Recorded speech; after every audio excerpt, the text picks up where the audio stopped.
পরবর্তী সংবাদে।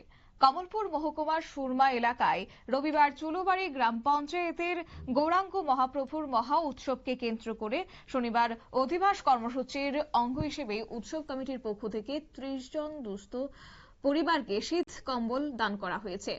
এবং এই অনুষ্ঠানে উপস্থিত ছিলেন দুর্গা চৌমুহনী ব্লকের পঞ্চায়েত সমিতির চেয়ারম্যান ভানু প্রতাপ লোধি, একই সঙ্গে বিশিষ্ট সমাজসেবী সুজিত দেব, উৎসব কমিটির সভাপতি অবিনাশ দাস, সম্পাদক সঞ্চিত দাস, পঞ্চায়েতের প্রধান উপপ্রধান সহ অন্যান্য বিশিষ্ট অতিথিরা।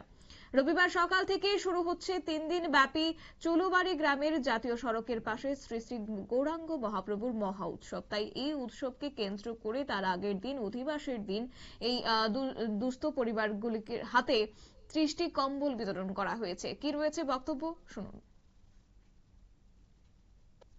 সুরমা বিধানসভার চুলুবাড়ি মহা সংকীর্তন উৎসবে আসার জন্য এবং তার সাথে সাথে আমার ত্রিপুরাবাসী এবং সুরমাবাসী সবাইকে আমার ব্যক্তিগত দিক থেকে অসংখ্য ধন্যবাদ এবং চুলুবাড়িবাসীর দিক থেকেও অসংখ্য ধন্যবাদ যে যারা আমার এই নাম সংকীর্তন দেখছেন। এবং আজকে থেকে শুরু, আজকে ৩৫ বছর যাবৎ চুলুবাড়িতে এই হোলির বিষয় নিয়ে একটি খুব আকর্ষণীয় উৎসব মহা সংকীর্তন ৩ দিন যাবৎ চলবে।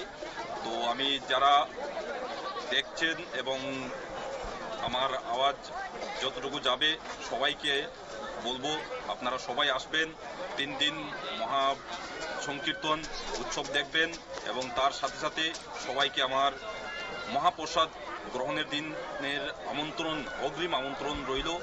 এই বলে আমার ক্ষুদ্র আলোচনা, সবাইকে নমস্কার।